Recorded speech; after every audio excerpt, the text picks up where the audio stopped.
Very good morning. Yes, I'm a BSc student.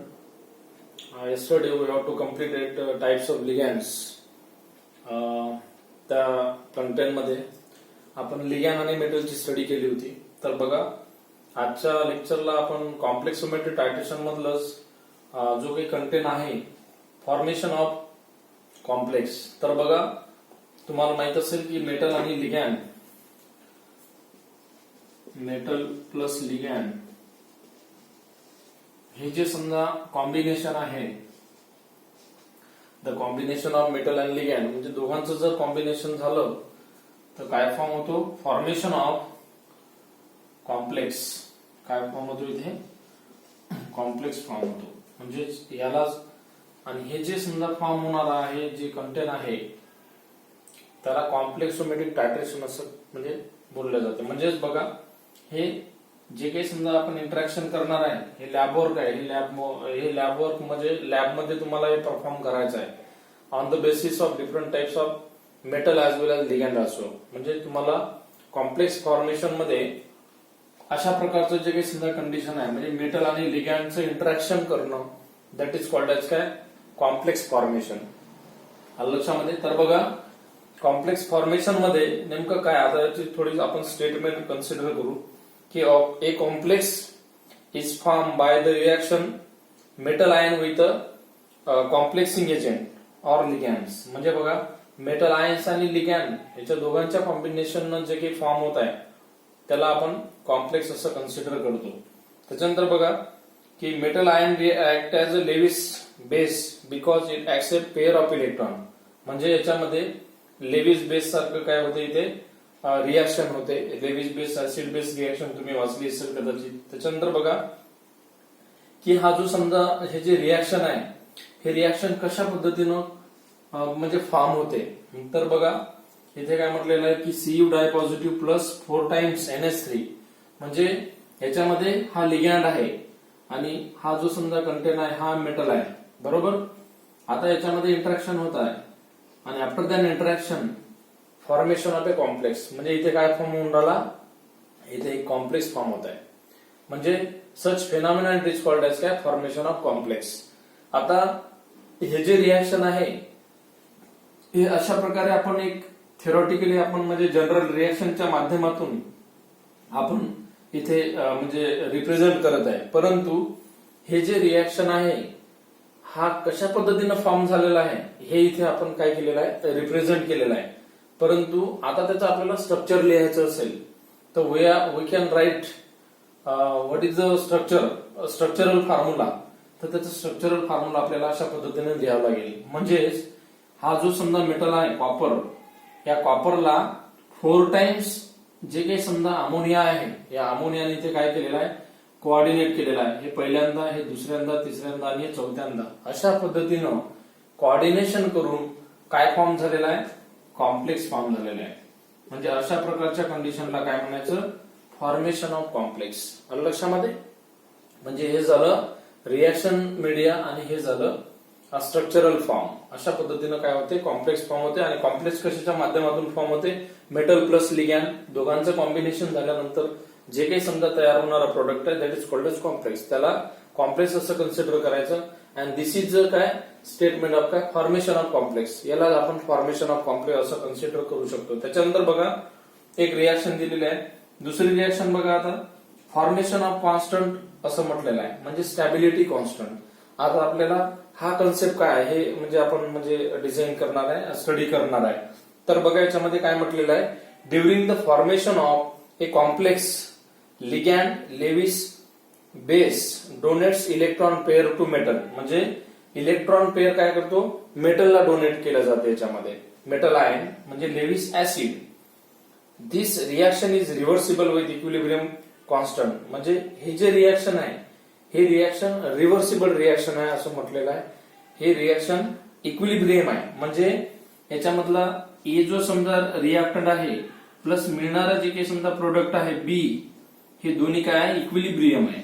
म्हणजे हे दोघांचं जे काही समजा अमाऊंट आहे, जे समजा जे काही समजा प्रोडक्ट आहे इट विल बी इक्विलिब्रियम.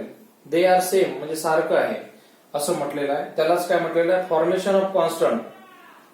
म्हणजे एखादी रिॲक्शन आपण करत आहे, या रिॲक्शन मध्ये बघा हेच रिॲक्शन बघू आपण, जनरल रिॲक्शन आहे. आता बघा जे की समजा ओरिजिनल रिॲक्शन आहे, जे काही बुकमध्ये दिलेली रिॲक्शन आहे, हे रिॲक्शनच्या माध्यमातून आपल्याला फॉर्मेशन ऑफ कॉन्स्टंट किंवा स्टॅबिलिटी कॉन्स्टंट काय आहे हे आपल्या लक्षात येईल. तर बघा इथे एम प्लस एल म्हणजेच मेटल प्लस लिगॅन. आता याला आपण इथे काय केलेलं आहे, हे सेपरेट केलेलं आहे म्हणजे आयसोलेट केलेलं आहे. When this metal and ligand it will be combine म्हणजे काय फॉर्म होईल, एम प्लस एल म्हणजेच एमएल फॉर्म होईल म्हणजे कुठला तरी मॉलिक्यूल. आता बघा ह्या दोघांचं जे काही समजा प्रपोर्शन आहे, it will be equilibrium, both are constant, their stability also constant. म्हणजे हे दोन्ही कॉन्स्टंट असल्यामुळे यांची स्टॅबिलिटी सुद्धा कॉन्स्टंट राहील. आता हे जे समजा जे रिॲक्शन आहे हे इक्वेशनच्या माध्यमातून आपल्याला काय करायचं आहे, स्टडी करायचं आहे किंवा मांडायचं आहे. हे स्टॅबिलिटी कॉन्स्टंट आहे अशा पद्धतीने जर मांडायचं असेल तर आपल्याला हे रिॲक्शन अशा पद्धतीने मांडता येईल. केएफ, एफ म्हणजे काय, फॉर्मेशन, हे कॉन्स्टंट, के म्हणजे कॉन्स्टंट, F1 म्हणजे काय, हे पहिली रिॲक्शन, बरोबर. म्हणजे इथे एमएल इथे कॉन्स्टंट आहे, खाली इथे काय लिहायचं, एम कॉन्स्टंट आणि एल सुद्धा कॉन्स्टंट आहे.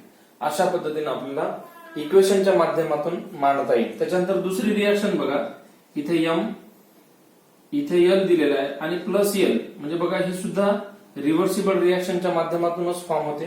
आता होते काय की ज्या पद्धतीने इथे एम प्लस एल काय फॉर्म झालं, एम एल. आता इथे एम एल ऑलरेडी आहे आणि एक एल याच्यात ऍड करायचं म्हणजे तिथे काय फॉर्म होईल, एम एल किती टाइम्स आहे, 2 टाइम्स म्हणजे एम एल 2. अशा पद्धतीनं म्हणजे काय होईल, म्हणजे इंटरॅक्शन होईल. आता बघा याचं प्रपोर्शन आणि याचं प्रपोर्शन सारखंच आहे. म्हणजे बघा काय केलेलं आहे, हे इथे आयसोलेट झालेलं आहे, इथे कंबाईन झालेलं आहे. म्हणजे बोथ आर काय, इक्विलिब्रियम, दोघंही काय इक्विलिब्रियम आहे. त्यालाच फॉर्मेशन ऑफ कॉन्स्टंट असं बोललं जाते. दुसऱ्या लँग्वेज मध्ये स्टॅबिलिटी ऑफ कॉन्स्टंट असं सुद्धा म्हटलं जाते. तर बघा हे जे रिॲक्शन आहे, आता आपल्याला केएफ म्हणजेच काय, कॉन्स्टंट, फॉर्मेशन कॉन्स्टंटच्या माध्यमातून मांडायचं आहे. म्हणजे इथे काय लिहू मी, के, इथे F1 म्हणजे पहिली रिॲक्शन, आता इथे F2 लिहितो मी, हे दुसरी रिॲक्शन. म्हणजे बघा इथे जर समजा आपल्याला लिहायचं असेल तर आपल्याला काय लिहावं लागेल, जो काही समजा आपण इथे जो काही फॉर्म केलेला आहे तो इथे लिहिलेला आहे. म्हणजे इथे काय फॉर्म केलं, ML2 म्हणजे इथे सुद्धा काय लिहावं लागेल, ML2 डिवायडेड बाय, हे कॉन्स्टंट लिहा तुम्ही. त्याच्यानंतर बघा याच्या खाली काय दिलेलं आहे, हे जे आलेलं आहे, हे जे रिॲक्टंट आहे, हे रिॲक्टंट आपल्याला खाली लिहावं लागेल. म्हणजे ML कॉन्स्टंट आणि इथे एल सुद्धा काय इथे कॉन्स्टंट राहील. अशा पद्धतीने आपल्याला एका इक्वेशनच्या माध्यमातून म्हणजे मांडता येईल, रिप्रेझेंट करता येईल. त्याच्यानंतर बघा नंतरची रिॲक्शन, आता बघा इथे तिसरी रिॲक्शन बघू आपण. इथे ML, आता इथे L2 आहे आणि इथे प्लस काय L आहे. म्हणजे बघा आता हे सुद्धा रिव्हर्सिबल रिॲक्शनच्या माध्यमातून आपल्याला काय करायचं आहे, फॉर्मेशन ऑफ कॉन्स्टंट इथे काढायचं आहे. त्याच्यानंतर स्टॅबिलिटी कॉन्स्टंट काढायचं आहे, हे केच्या माध्यमातून. तर बघा आता इथे इंटरॅक्शन कशी मिळेल, इथे ML आणि काय येईल, हा एल एक याच्यासोबत इंटरॅक्शन मध्ये जाईल म्हणजे इथे काय मिळेल, ML3 मिळेल. म्हणजेच आता तुम्हाला इथे काय लिहावं लागेल, जे काही समजा स्टॅबिलिटी कॉन्स्टंट असेल ते इथे लिहावं लागेल वर. इथे ML3 कॉन्स्टंट डिवायडेड बाय जो काही रिॲक्टंट तुम्ही लिहिला असेल तो इथे लिहावा लागेल. ML2 हे कॉन्स्टंट आणि प्लस काय इथे एल हे सुद्धा कॉन्स्टंट. अशा पद्धतीनं याला कोणत्या इक्वेशन रिप्रेझेंट करायचं, जसं समजा आपण पहिली रिॲक्शन KF1 रिप्रेझेंट केली, दुसरी रिॲक्शन KF2 न रिप्रेझेंट केली आणि तिसरी रिॲक्शन आपल्याला इथे काय करावं लागेल, KF3 इक्वल टू, अशा पद्धतीनं आपल्याला काय करावं लागेल, रिप्रेझेंट करावं लागेल. त्याच्यानंतर बघा आता याच्यानंतरची रिॲक्शन घेऊ आपण. हे ML2 नंतर इथे नंतरची रिॲक्शन बघा, इथे आता ML इथे 3 घेतो मी, त्याच्यानंतर प्लस इथे काय घेतलेलं आहे एल. आता बघा याला सुद्धा फॉर्मेशन ऑफ कॉन्स्टंट म्हणजे काय करायचं आहे, एक रिॲक्टंट फॉर्म, प्रोडक्ट फॉर्म करायचा म्हणजे स्टॅबिलिटी कॉन्स्टंट. काय येईल इथे ML, इथे काय येईल 4, बरोबर. त्याच्यानंतर बघा आता इथे जर ML4 येत असेल तर याचं इक्वेशन तयार करायचं. जसं समजा इथे आपण KF3 लिहिलं, इथे काय लिहायचं, KF4 इक्वल टू, आता इकडची जे समजा रिॲक्शन आहे, रिॲक्टंट आहे, हे वर लिहायचे इथे. म्हणजे काय येईल इथे ML4, काय येईल इथे ML4 डिवायडेड बाय, हे खाली लिहायचे ML3 आणि कॉन्स्टंट आणि इथे एल सुद्धा कॉन्स्टंट. अशा पद्धतीने तुम्हाला हे इक्वेशन काय करावं लागेल, तयार करावं लागेल. आता बघा हे जे समजा ओव्हरऑल इक्वेशन आहे याला सुद्धा एका म्हणजे माध्यमातून आपल्याला काय करता येईल, रिप्रेझेंट करता येईल. म्हणजेच बघा, wear KF1, KF2, KF3 and KF4 काय आहे, are stepwise formation, are stepwise काय फॉर्मेशन कॉन्स्टंट,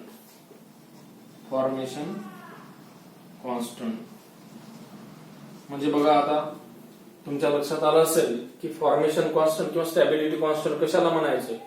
तुमच्या लक्षात आलं असेल की मेटल प्लस लिगॅंडची ऍडिशन करणं, कॉम्बिनेशन करणं, त्याच्यापासून कॉम्प्लेक्स तयार करणं म्हणजेच फॉर्मेशन ऑफ कॉम्प्लेक्स. परंतु हे रिएक्शनच्या माध्यमातून केलं, हे स्ट्रक्चरच्या माध्यमातून केलं, आणि हे नाही का एका इक्वेशनच्या माध्यमातून आपण काय करताय, प्रेझेंट करत आहे, रिप्रेझेंट करत आहे. ML ची ऍडिशन केली, both are equivalent, both are also equivalent आणि बोथ रिएक्टंट ऑल्सो इक्वलंट, म्हणजे दोन्ही इक्विलिब्रियम आहे. मग याला जर समजा आपल्याला कॉन्स्टंटच्या माध्यमातून जर समजा रिप्रेझेंट करायचं असेल तर अशा माध्यमातून आपल्याला काय करावं लागेल, जो काही समजा इथे रिएक्टंट आहे तो काय करायचं, ते खाली घ्यायचं कॉन्स्टंट मध्ये, आणि जो काही समजा प्रोडक्ट असेल तो इथे वर घ्यायचा. अशा पद्धतीने तुम्हाला इझिली फॉर्मेशन ऑफ कॉन्स्टंट स्टॅबिलिटीचा किंवा स्टॅबिलिटी कॉन्स्टंटचा जो इक्वेशन आहे इझिली तुम्हाला काय करता येईल, रिप्रेझेंट करता येईल. त्याच्यानंतर बघा, नंतरचा कन्सेप्ट आहे next concept we have to study.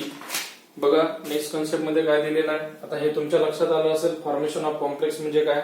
आता लगेच आपण नंतरच्या जे काही समजा कंटेंट आहे त्याच्याकडे आपण वळणार आहे.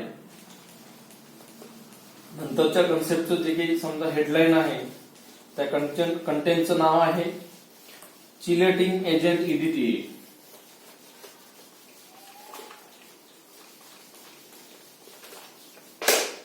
Chelating agent EDTA.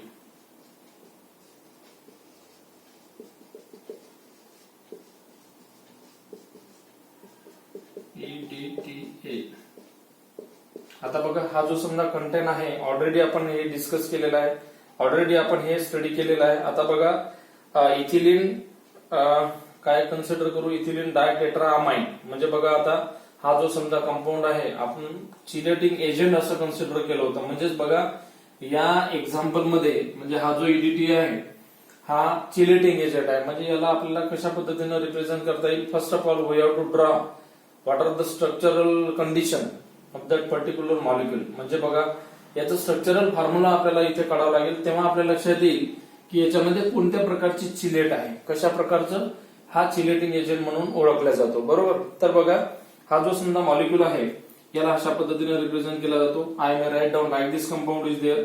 हा N आणि याला अटॅच असलेला जो ग्रुप आहे हा आहे CH2. अजून याला अटॅच असलेला जो ग्रुप आहे हा CH2 आहे. त्याच्यानंतर हा CH2 इथे नायट्रोजन ऍटमला इथे अटॅच आहे. त्याच्यानंतर इथे लोन पेअर ऑफ इलेक्ट्रॉन आहे, इथे सुद्धा लोन पेअर ऑफ इलेक्ट्रॉन आहे.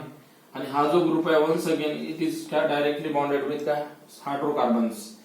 हा सुद्धा CH2 ग्रुपला अटॅच आहे. त्याच्यानंतर इथे सुद्धा दोन तसेच ग्रुप अटॅच आहेत म्हणजे H2C, इथे H2C. त्याच्यानंतर बघा आता हा इथे तर चिलेट झालेले आहे परंतु once again it is directly bonded with acidic group म्हणजे ऍसिडिक ग्रुपला अटॅच आहे. हा जो ग्रुप आहे हा पण ऍसिडिक ग्रुपला अटॅच आहे. आणि इथला जो काही समजा दोन ग्रुप आहे हे सुद्धा ऍसिडिक ग्रुपला अटॅच आहे.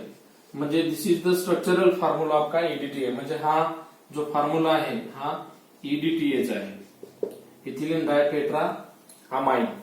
बघा आता हा जो समजा टेट्रा ऍसिडिक ऍसिड म्हणजे बघा हा टेट्रा ऍसिडिक म्हणजे 1 2 3 आणि 4 टेट्रा ऍसिडिक ऍसिडचा हा स्ट्रक्चरल फॉर्म्युला आहे.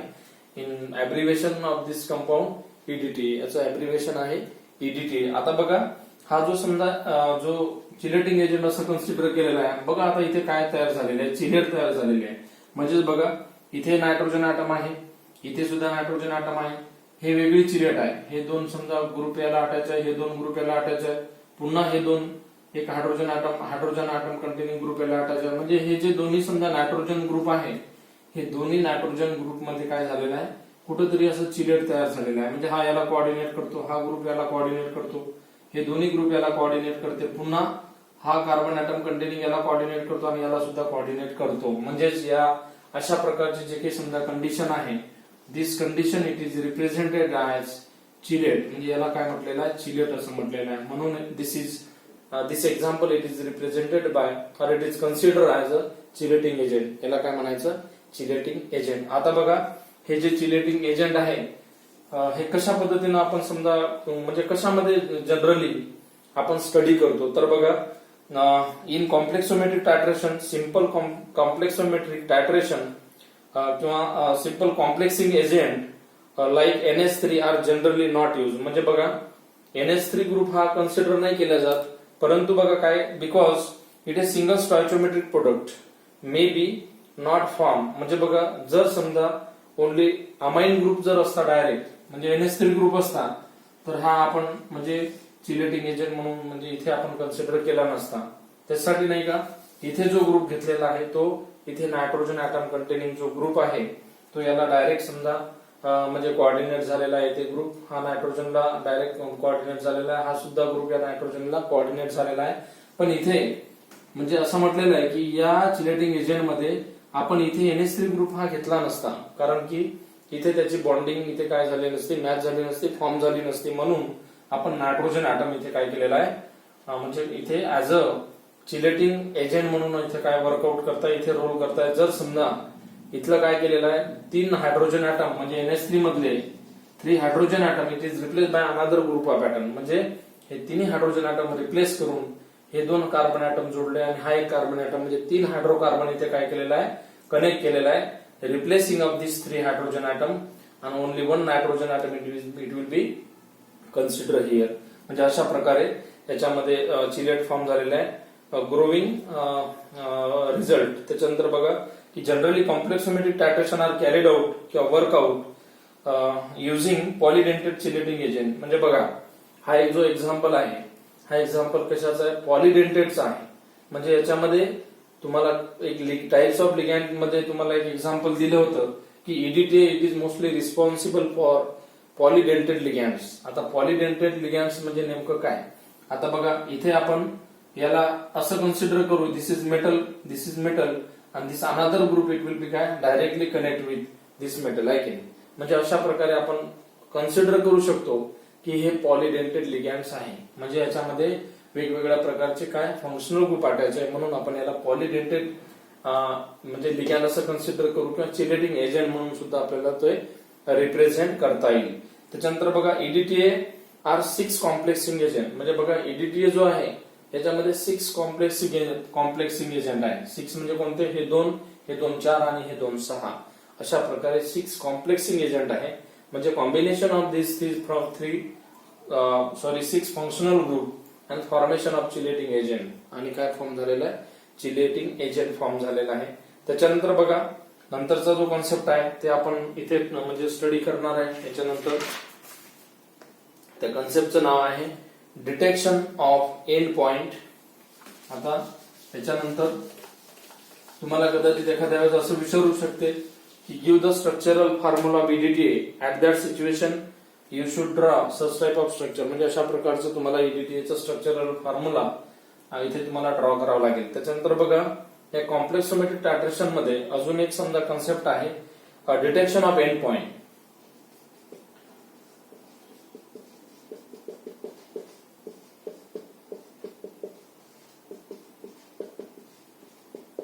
बघा डिटेक्शन ऑफ एंड पॉइंट कशाला जनरली आपण हे कन्सिडर करतो इंडिकेटरना.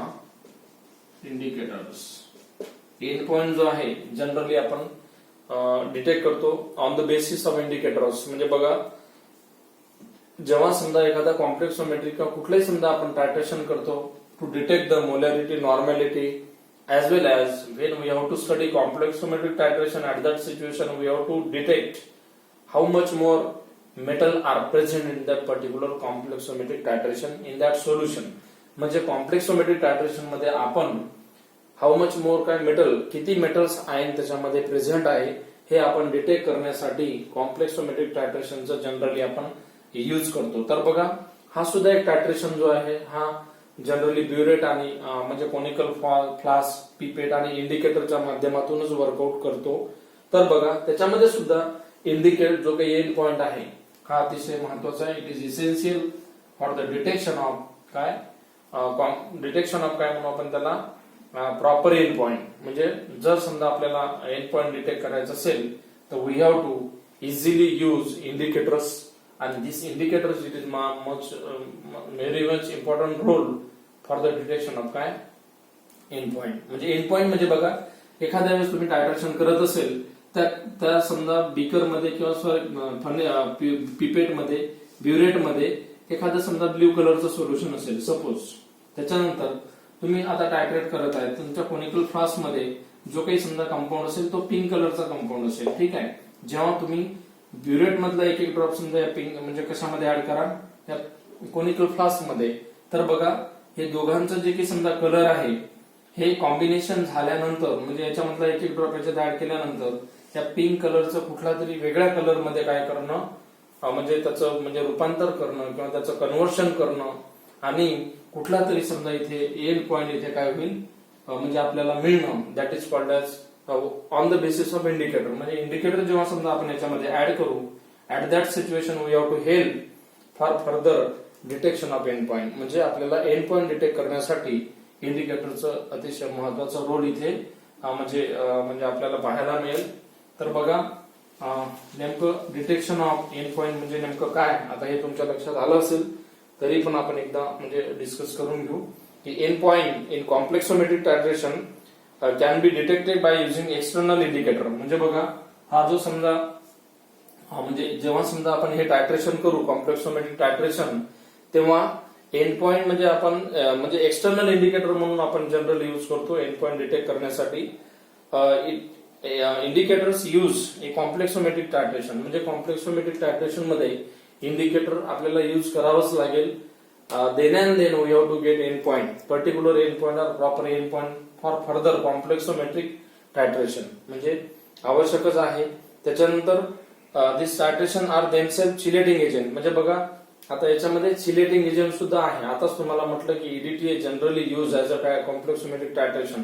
म्हणजे ईडीटीए सारखं जे काही समजा चिलेटिंग एजंट आहे हे सुद्धा याच्यामध्ये इन्व्हॉल्व असेलच. त्याच्यानंतर काय म्हटलेलं बघा, there are about 200 organic compounds. म्हणजे जवळपास 200 ऑर्गॅनिक जे काही समजा कंपाऊंड आहे तर त्याच्यामध्ये काय म्हटलेलं आहे, that can be use as a indicator in EDTA. म्हणजे बघा जेव्हा समजा हे ईडीटीए जे आहे हे ईडीटीए समजा एक काय आहे, इंडिकेटर आहे बरोबर.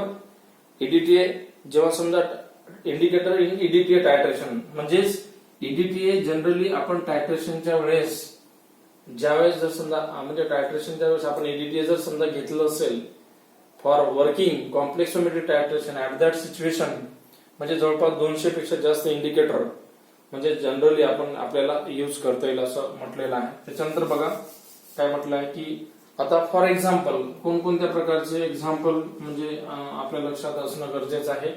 तर बघा एक आहे इरिक्रोम ब्लॅक टी, इंडिकेटरचं नाव आहे इरिक्रोम ब्लॅक टी. हा एक इंडिकेटर आहे. जनरली ईडीटीएचं जर टायट्रेशन करत असेल तर हा इंडिकेटर म्हणजे तुम्हाला युटिलाइज करता येईल, यूज करता येईल. त्याच्यानंतर ब्लॅक एफ नावाचं सुद्धा एक इंडिकेटर आहे. त्याच्यानंतर झायलिनोल नावाचं सुद्धा एक इंडिकेटर आहे. आणि एक ऑरेंज नावाचं, म्हणजे these are the indicator we have to maximum use at that situation when we have to do complexometric titration with the help of EDTA. At that situation we have to given such type of indicators for working out for the detection of end point for further complexometric titration. म्हणजे बघा जेव्हा समजा आपण 200 पेक्षा जास्त जरी समजा reaction workout करत असेल कॉम्प्लेक्सोमेट्रिक टायट्रेशन मध्ये, तर जनरली तुम्हाला जे काही समजा म्हणजे हे जे समजा इंडिकेटर आहे तुम्हाला तिथे यूज करावंच लागेल for detection of end point. त्याच्यानंतर बघा नंतरचा कन्सेप्ट आहे. आता तुमच्या लक्षात आलं असेल की डिटेक्शन ऑफ जो एंड पॉइंट आहे हे कशा पद्धतीने तुम्हाला डिटेक्ट करायचं आहे. तर तुमच्या लक्षात आलं असेल की आता समजा हे तुमची ब्युरेट असेल, या ब्युरेट मध्ये एखादा तुम्ही कुठला तरी सोल्युशन इथे फिलअप केला असेल, त्याच्यानंतर हे स्टँडला लावली असेल अशा पद्धतीनं. त्याच्यानंतर बघा जे काही तुमच्या कोनिकल फ्लास्क मध्ये कुठला तरी समजा आता अननोन इथे समजा कंपाऊंड घेतला असेल, सोल्युशन असेल, तर एंड पॉइंट जर डिटेक्ट करायचं असेल, एक एक ड्रॉप याच्यामध्ये ऍड करा, म्हणजे याचं कलर जे आहे हे इथे चेंज होऊन जाईल. म्हणजे कशाच्या माध्यमातून, when you have to utilize different types of indicator for further reaction and mechanism. म्हणजे जेव्हा समजा याच्यामध्ये इंटरॅक्शन होईल रिएक्शनचं, म्हणजे दोन्ही समजा जे काही मेटल आणि लिगॅंड मध्ये काय होईल, इथे इंटरप्रिटेशन होईल किंवा या दोन्ही मेटल आणि लिगॅंडचं कॉम्बिनेशन होईल, एक कॉम्प्लेक्स फॉर्म होईल. आणि हे कॉम्प्लेक्स फॉर्म करण्यासाठी तुम्हाला जनरली इंडिकेटरची काय कमतरता पडेल, तर तुम्हाला इंडिकेटर इथे युज करावं लागेल. कशामध्ये, कॉम्प्लेक्सोमेट्रिक टायट्रेशन मध्ये. त्याच्यानंतर बघा नंतरचा जो कॉन्सेप्ट आहे, आता हे जे इंडिकेटर आहे याचे काही कॅरेक्टरिस्टिक असतील, म्हणजे what are the basic character of indicator, म्हणजे इंडिकेटरचे महत्वाचे कोणकोणते कॅरेक्टर आहे हे आपण इथे बघणार आहे, लिहिणार आहे आणि तुम्हाला समजून देणार आहे. म्हणजे बेसिक कॅरेक्टरिस्टिक ऑफ इंडिकेटर्स. म्हणजे बघा तुम्हाला असं, म्हणजे मला असं म्हणायचं आहे की इंडिकेटरचे जे काही समजा महत्वाचे कॅरेक्टर्स आहे, हे कॅरेक्टर्स नेमके काय काय आहे हे आपल्याला स्टडी करायचे आहे. बेसिक कॅरेक्टर, मी इथे एक नाव देतो, इथे दुसरा, इथे तिसरा, जे काही असेल, जेवढे काही कॅरेक्टरायझेशन असेल, म्हणजे या इंडिकेटरचं महत्वाचे रोल काय आहे हे आपल्याला इथे काय करायचं, स्टडी करायचं. तर बघा पहिलं जे काही समजा कंटेंट आहे, पहिलं जे काही बेसिक कॅरेक्टर आहे कशाचं, इंडिकेटरचं, ते आहे कलर ऑफ इंडिकेटर. म्हणजे बघा colour of indicators color of indicators and color of metal ion indicator complex and metal ion indicator complex. indicator का complex should be distinct and sharp, should be distinct sharp. म्हणजे बघा आता असं का म्हटलेलं आहे की colour of indicator metal ion indicator complex should be distinct a sharp. म्हणजे बघा जेव्हा समजा तुम्ही एखाद्या म्हणजे कॉम्प्लेक्सोमेट्रिक टायट्रेशन मध्ये इंडिकेटर जेव्हा समजा तुम्ही अप्लाय कराल ऍट दॅट सिच्युएशन, म्हणजे तुम्हाला त्या सिच्युएशनला जो काही समजा म्हणजे जे काही डिटेक्ट करत आहे, तुम्ही काय डिटेक्ट करत आहे, एंड पॉइंट डिटेक्ट करत आहे, ते शार्प बरोबरच येईल. त्याच्यामध्ये कुठल्याच प्रकारचं म्हणजे हे होणार नाही की त्याच्यामध्ये काही कुठल्याच प्रकारचं एरर नाही येणार आणि सरळ सरळ तुम्हाला तो काय मिळेल, हा शार्प एंड पॉइंट मिळेल. आलं लक्षामध्ये.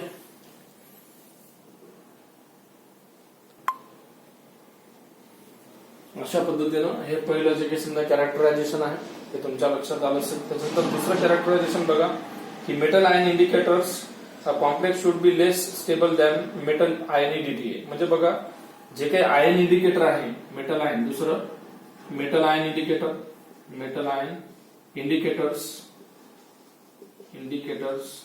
आता बघा metal ion indicators complex should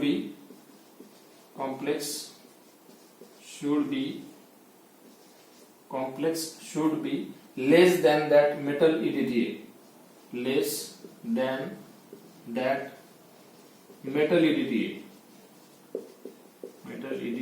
म्हणजे बघा काय म्हटलेलं आहे की metal ion indicators complex should be less than that metal EDTA. म्हणजे बघा हे मेटल EDTA पेक्षा जे काही आहे ते लेसच आहे म्हणते. म्हणजे बघा त्याची समजा म्हणजे महत्वाचं काय याच्यामध्ये की EDTA महत्वाचं आहे. आलं लक्षामध्ये. त्याच्यानंतर बघा नेक्स्ट काय म्हटलेलं आहे की EDTA complex otherwise it difficult for EDTA to displace indicator from metal ion. म्हणजे बघा जर समजा एखाद्या वेळेस EDTA टायट्रेशन करत असेल तर तुम्हाला म्हणजे इथे एक्सचेंज सुद्धा करावं लागेल. म्हणजे दुसरा इंडिकेटर तुम्हाला जनरली युज करावा लागेल मेटल आयनच्या. म्हणजे इंडिकेटर कॉम्प्लेक्स जर फॉर्म करायचं असेल, एखादा कॉम्प्लेक्स फॉर्मेशन असेल EDTAचं, at that situation you have to use different types of indicators. म्हणजे वेगवेगळ्या प्रकारचे तुम्हाला इंडिकेटर इथे काय करावं लागेल, म्हणजे तुम्हाला इंडिकेटर युज करूनही समजा काहीतरी तुम्हाला असं एखाद्या वेळेस तुम्हाला अडचण येऊ शकते, एरर येऊ शकते. त्याच्यानंतर नंतरचा कन्सेप्ट आहे की metal ion indicator complex should not be very weak. म्हणजे काय म्हटलेलं आहे की metal ion indicator complex should not be very weak. म्हणजे मेटल आयन जे इंडिकेटर आहे, metal ion indicators are not weak. म्हणजे बघा, जेव्हा समजा तुम्ही म्हणजे मेटल आयन इंडिकेटर यूज कराल तर एवढं काही वीक नाही आहे ते, जवळपास म्हणजे स्ट्रॉंगेस्ट मेटल आयन तुम्हाला काय करावं लागेल, ऍज अ इंडिकेटर म्हणून काय करावं लागेल, यूज करावं लागेल. त्याच्यानंतर असं म्हटलेलं आहे की a particular metal ion indicator can be use over A particular range of pH. म्हणजे बघा, एखाद्या वेळेस तुम्हाला जर समजा पीएच डिटेक्ट करायचं असेल, आता बघा वेगवेगळ्या जे काही समजा इंडिकेटर आहे त्याची पीएच वेगवेगळी असं म्हटलेलं आहे की particular metal ion indicator can be use over particular range of pH. म्हणजे ज्याच्या त्या पीएचच्या हिशोबाने किंवा त्यांच्या याच्यानुसार तुम्हाला काय करावं लागेल, त्याच्या रेंजनुसार तुम्हाला काय करावं लागेल, तो इंडिकेटर जनरली युटिलाइज करावं लागेल. आलं लक्षामध्ये. त्याच्यानंतर हे झालं बेसिक कॅरेक्टरायझेशन ऑफ काय इंडिकेटर. हे इंडिकेटरचे काय कॅरेक्टरायझेशन आहे की कोणत्या प्रकारचं इंडिकेटर तुम्हाला यूज करायचं आहे, कधी यूज करायचं. त्याच्यानंतर जेव्हा समजा कॉम्प्लेक्स फॉर्म असेल त्यावेळेस कशा प्रकारचं एरर तुम्हाला म्हणजे मिळेल, तर एरर आल्या नाही पाहिजे ज्यासाठी समजा तुम्हाला कुठल्या प्रकारचं इंडिकेटर युटिलाइज करता येईल, हे सगळे त्या इंडिकेटरचे काय रोल आहे. त्याच्यानंतर बघा, नंतरचा कन्सेप्ट आहे की determination of hardness of water. नंतरचा कन्सेप्ट आहे determination of hardness of water. Hardness of water. आता हा कन्सेप्ट कदाचित तुम्हाला 12th ला झाला असेल की determination of hardness of water. आता तुमच्या लक्षात आलं असेल हार्डनेस ऑफ वॉटर म्हणजे काय, की याला दुसऱ्या भाषेत हेवी वॉटर सुद्धा म्हणता येईल. हेवी वॉटर म्हणजे those water containing different types of impurities, that water it will B it is called as hardness of water. त्याला हार्डनेस ऑफ वॉटर असं कन्सिडर करू शकतो की ज्या वॉटरमध्ये जास्त प्रमाणात इम्प्युरिटी असेल त्याला हार्डनेस ऑफ वॉटर असं कन्सिडर आपण करू शकतो. तर बघा, hardness of water due to the presence of calcium and magnesium ions in water. म्हणजे बघा, याच्यामध्ये कोणकोणते कंटेंट असतात कशामध्ये, हार्डनेस ऑफ वॉटर मध्ये. कॅल्शियम असते C dipositive plus magnesium dipositive. म्हणजे बघा, अशा प्रकारचे जे काही समजा मेटल्स आहे हे कशामध्ये, अशा प्रकारचे जे आयन्स आहे कशामध्ये असेल, hardness of water. Concentration of calcium and magnesium ion is determine the complexometric titration. आता बघा, जेव्हा समजा आता आपण काय करत आहे, म्हणजे हा जो हार्डनेस ऑफ वॉटर आहे आपल्याला जर डिटेक्ट करायचं आहे की याच्यामध्ये म्हणजे किती मॅग्नेशियम आयन आहे आणि म्हणजे काय आहे याच्यामध्ये आयन्स कशा प्रकारचे आहे हे जर डिटेक्ट करायचे आहे, कसं कशामध्ये, हार्डनेस ऑफ वॉटर मध्ये, की ते जे वॉटर आहे ते हार्ड कशामुळे आहे, की how much more metals ions are present in that particular hardness of water. म्हणजे जे हेवी वॉटर आहे त्याच्यामध्ये कोणकोणत्या प्रकारचे मेटल्स प्रेझेंट आहे हे जर डिटेक्ट करायचं असेल तर we have to use complexometric टायट्रेशन.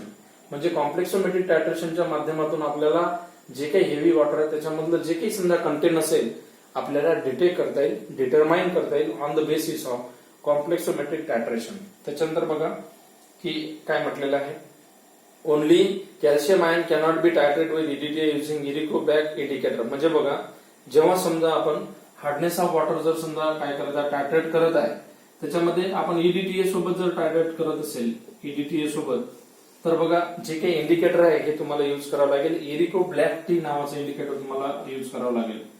इरिको black, एक मिनिट, इरिको ब्लॅक टी हा इंडिकेटर तुम्हाला जनरली युज करावा लागेल. कशासाठी, हार्ड म्हणजे डिटर्मिनेशन ऑफ काय आयन्स इन हेवी वॉटर किंवा hardness of water with the help of complexometric titration. आलं लक्षामध्ये. त्याच्यानंतर बघा काय म्हटलेलं आहे, बिकॉज आता हे इंडिकेटर काय याच्यामध्ये युज केलेलं आहे, because indicator from very weak complex with calcium and we do not get sharp end point. म्हणजे बघा, याच्यामध्ये हा जो समजा एमजी आहे, हा एमजी असल्यामुळे जनरली इरिको ब्लॅक जे काही समजा इंडिकेटर आहे हे इंडिकेटर याच्यामध्ये तुम्हाला युटिलाइज करता येईल, तरच तुम्हाला डिटेक्ट करता येईल की how much more magnesium, calcium and magnesium ions are present in that particular hardness of water. म्हणजे हार्डनेस ऑफ वॉटर मध्ये जेव्हा समजा एमजी हा कंटेंट असेल, आयन असेल, at that situation you have to utilize, you have to use erio black T indicator. म्हणजे हा indicator तुम्हाला यूज करावा लागेल. लक्षामध्ये. अशा पद्धतीनं बघा, हा जो समजा कंटेंट आहे हा इथे एंड झालेला आहे. म्हणजे इथे जवळपास आपला जो काही दुसरा चॅप्टर आहे कॉम्प्लेक्सोमेट्रिक टायट्रेशन इथे एंड झालेला आहे. End of second chapter. End of second chapter. इथे जवळपास त्याच्यामधले जे काही समजा कंटेंट्स आहे आपण कम्प्लीट केलेला आहे, आपण स्टडी केलेला आहे. Each and everybody student, I request you should fill up your attendance. म्हणजे सगळ्यांना माझी नम्र विनंती आहे की सगळ्यांनी हे जे समजा व्हिडिओ आहे हे बघून तुम्हाला तुमची स्वतःची अटेंडन्स लावणं अतिशय गरजेचं आहे. कारण की 75% जे काही समजा तुमची अटेंडन्स आहे हे तुमची अटेंडन्स या व्हिडिओ लेक्चर मध्ये असणं अतिशय गरजेचं आहे. अदरवाईज तुम्हाला प्रॉब्लेम येऊ शकते. त्याच्यासाठी प्रत्येकाने व्हिडिओ पाहिल्यानंतर आपली स्वतःची अटेंडन्स लावायची रेग्युलरली. लक्षामध्ये. Thank you very much. तिसरा चॅप्टर आपण लगेच सुरू करणार आहे. Thank you so much.